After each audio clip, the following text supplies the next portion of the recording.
안녕하세요. 한방정신과 전문 마음자리 한의원의 강용혁 원장입니다. 오늘 주제는 불안장애입니다.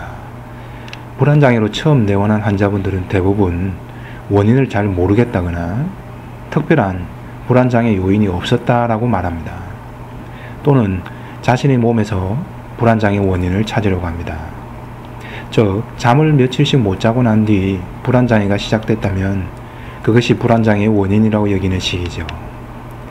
또 어느 날 갑자기 쉼호흡이 어려워지고 가슴이 두근거린 뒤 불안장애 증상이 나타나면 불안장애 환자분들은 자신의 원인을 심호흡과 가슴 두근거림에 초점을 맞추게 됩니다.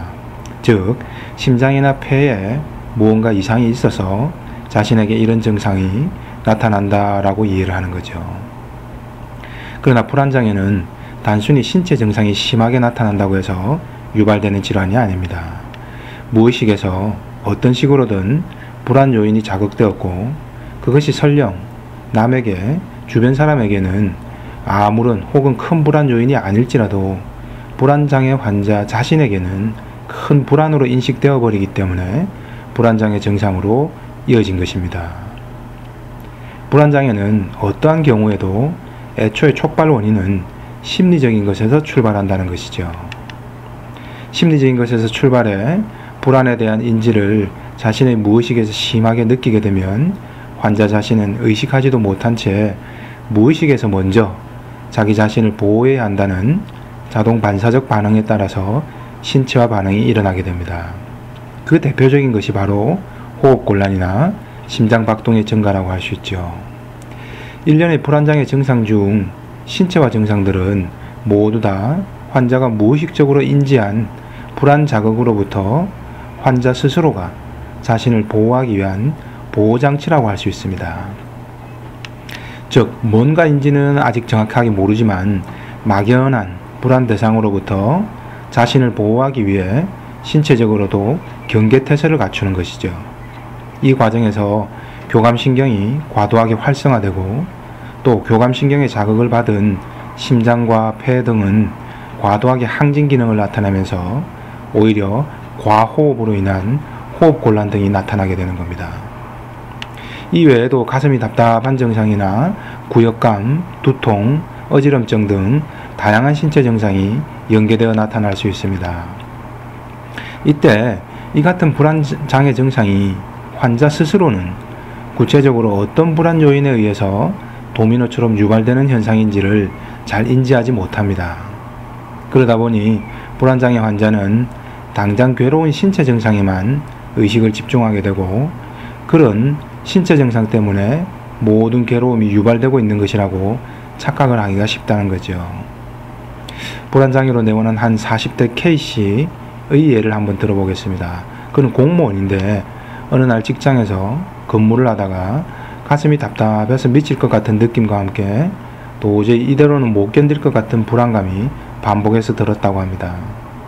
특히 일요일 저녁에는 집에 있을 때도 비슷한 증상은 계속 반복되고 오히려 더 심해졌다고 합니다. 여러 불안장애 환자들처럼 K씨 역시 심장과 폐에 이상이 있는 것이 아닐까 겁도 나고 해서 건강검진을 다 받아봤지만 스트레스성인 것 같다는 의사의 말만 듣고 별다른 치료 없이 돌아와야 했습니다. 그러나 불안장애 증상은 점점 더 심해졌고 1, 2주씩 휴가를 내고 집에서 쉬면 조금 덜해졌다가 다시 출근하기 하루 이틀 전부터는 증상이 다시 심해지는 악순환이 계속됐다고 합니다. K씨의 증상은 단순히 심폐기능에 이상이 있는 것이 아니라 어떤 식으로든 K씨의 무의식이 불안을 강하게 인지했고 그런 불안으로부터 K씨 스스로가 자신을 보호하려는 과정에서 교감신경을 자극시켜 나타난 것이 K씨 스스로는 모든 불편의 근본 원인이라고 여기는 증상들입니다. 그러나 이는 도미노의 중간 과정에서 나타나는 신체화 증상일 뿐 불안의 실체나 불안의 기저 원인과는 거리가 멉니다. K씨의 신체화 증상이나 말로 딱히 표현하기 힘든 불편하고 부정적인 불쾌감의 갑작스러운 유발은 불안장애에서 유발되는 것이며 이런 증상이 직장에 있을 때 혹은 집에 있어도 다음날 출근해야 한다는 생각이 떠올려지면 더욱 발작적이며 침습적으로 불안장애와 신체화 증상이 나타난다는 것은 불안의 대상이 직장 내에 있을 가능성이 높음을 시사하는 것이죠. K씨처럼 대부분의 불안장애 환자들은 불안의 대상과 원인에 대해 제대로 모르고 있는 경우가 많습니다. 막연히 불안을 느끼고는 있어서 불안장애로는 이어지죠. 그러나 불안은 그 실체를 모르면 끝없이 쫓아오고 끝없이 반복되며 끝없이 커져만 가는 속성이 있습니다. 불안은 내쫓아서 없어지는 것이 아니라 그 불안의 실체가 무엇인지, 그것이 왜 내 마음에서 감당하기 힘들 정도로 그 힘이 커졌는지를 인지해 나가야 합니다.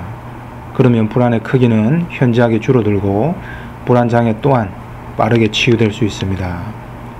K씨의 경우 불안장애 원인은 민원인들에게 시달리는 것이었습니다. 말도 안 되는 억지를 부리며 공무원인 자신을 괴롭혔는데 이를 회피하고 싶고 이런 민원인들을 보는 것 자체가 너무 힘들고 괴로우며 불안의 대상으로 다가왔던 것이죠. 그런데 K씨와 비슷한 보직을 맡고 있는 주변 동료는 왜 불안장애가 오지 않는 것일까요? 바로 기저 원인이 없기 때문입니다.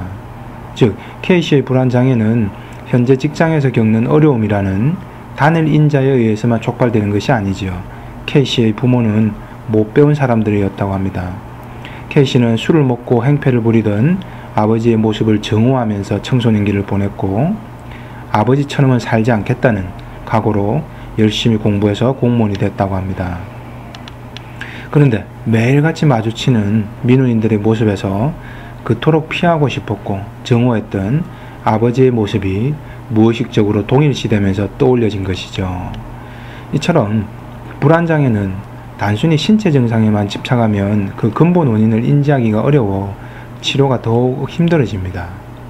환자 입장에서는 당장에 나타나는 불안장애의 신체 증상이 너무 괴롭기 때문에 그에만 집착하기가 쉽죠.